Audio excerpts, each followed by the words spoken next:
This is a 2006 Ford F-350 with a 6-liter Power Stroke in it.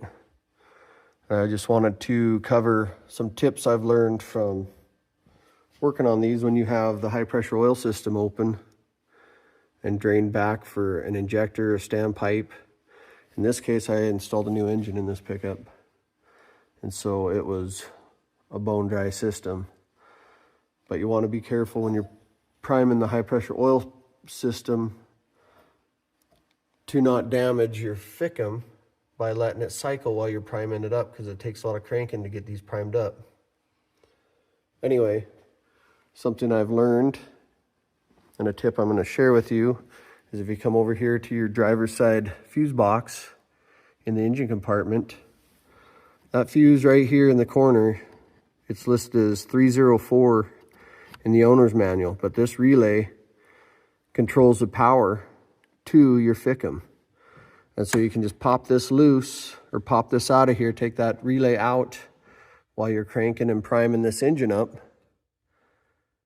and it disables your fickum, so it's not going to sit there and take the beating and cycle in your injectors, which is harmful for your injectors when they're dry, and then harmful on running that voltage through your fickum while you're priming up the high pressure oil system. And so you want to make sure and have your battery chargers on here too, because it takes a lot of cranking.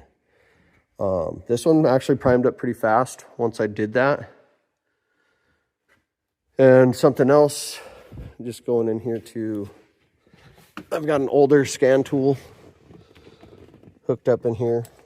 This is an old OTC Genesis Touch, but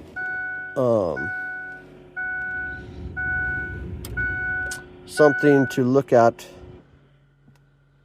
on here, see if I can get it to pull back up, is mine doesn't read the pressure, but it gives a voltage readout. And so I went by this.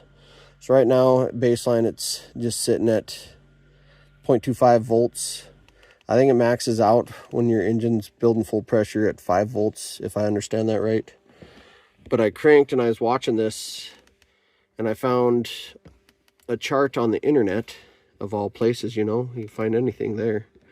But this voltage had reached 1.8 volts.